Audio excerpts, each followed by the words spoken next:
तो फाइनली ढूंढ लिया आपने। हाँ, मुझे उम्मीद थी ढूंढ लोगे। तो आज की इस वीडियो में मैं कवर करने वाला हूँ क्लास 6 मैथ चैप्टर 4 की एक्सरसाइज 4.3। मेरा नाम है विजय, आप देख रहे हैं सीसीएल क्लास। तो चलिए शुरू करते हैं क्वेश्चन नंबर फर्स्ट से।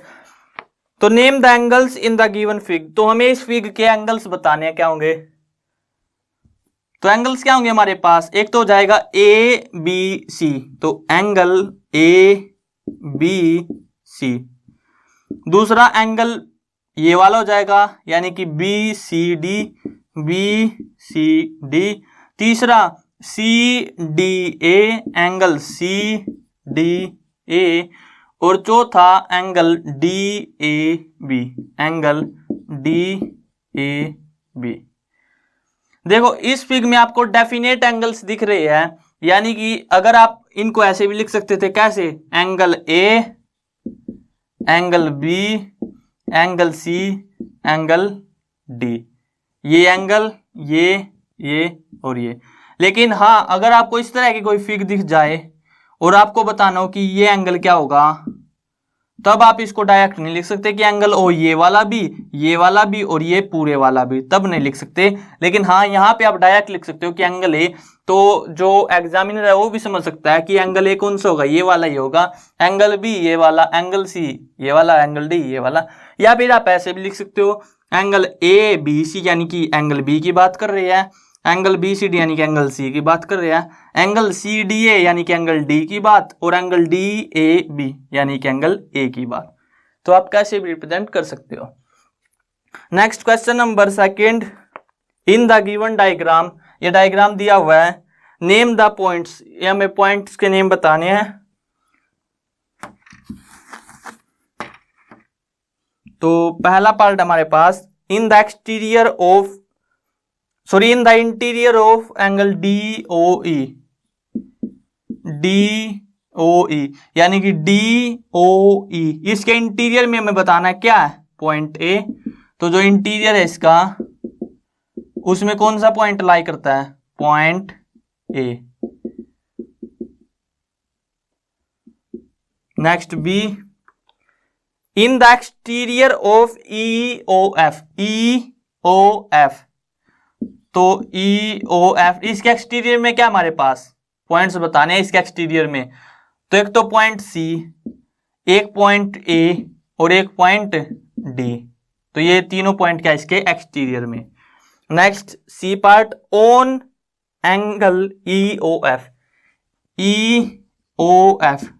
इस पे यानी कि इन रेज पे कौन से पॉइंट लाई कर रहे हैं, ई ओ एफ पे, point F, point O, point B और पॉइंट ए। ये क्या है, इस पे ऑन यानी कि इन रेज पे लाइक कर रहे हैं। अब नेक्स्ट क्वेश्चन नंबर थर्ड,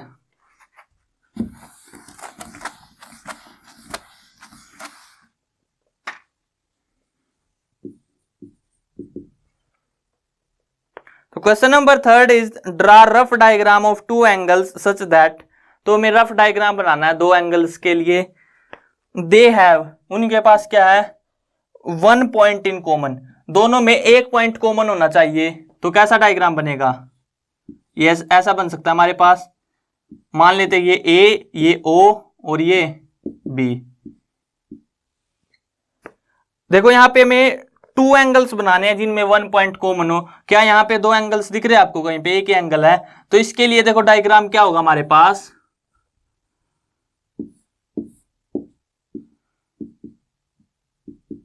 मान लेते ये पॉइंट ए, ये पॉइंट बी, ये पॉइंट सी, ये पॉइंट डी और बीच का पॉइंट ओ। तो हमारे पास दो एंगल है, एंगल ए ओ बी और एंगल सी ओ डी, और दोनों में पॉइंट क्या कॉमन है, ओ। तो बन गया ये diagram. Next B, two points in common. अब क्या होने चाहिए, दो पॉइंट कॉमन होने चाहिए। और बनाने कितने एंगल है हमें, दो एंगल बनाने हैं और दो पॉइंट क्या हो, कॉमन हो। तो कैसा डायग्राम बना सकते हो आप, अगर हम इस तरह का डायग्राम बनाए, तो यहां पे ओ, ए, बी और यहां पे सी। अब देखो हमारे पास दो एंगल आ गए, कौन से दो एंगल?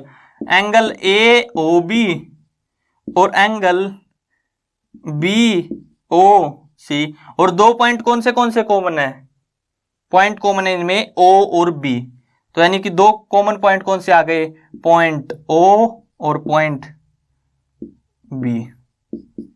तो ये आ जाएगा इसके लिए diagram. Next C part, 3 points in common. तो अब 3 पॉइंट बनाने हैं तो आप क्या करो कि यहां पे एक पॉइंट ले लो, लेट्स से डी। तो ए ओ बी डी और सी। तो यहां पे हमारे पास एंगल क्या आ जाएगा? ए ओ बी और एंगल बी ओ सी। और 3 पॉइंट कॉमन क्या आ गए? B D C. क्या आ गए? पॉइंट बी डी और सी। ये आ जाएगा इसके लिए डायग्राम।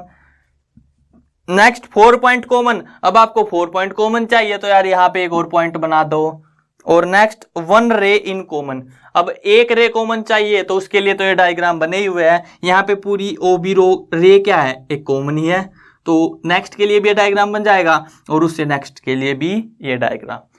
तो यहाँ पे वीडियो एंड करते हैं। आई होप आपको समझ में आ गया होगा। अगर वीडियो पसंद आए तो वीडियो को लाइक करना और अगर चैनल पे नए हो तो चैनल को सब्सक्राइब कर लेना।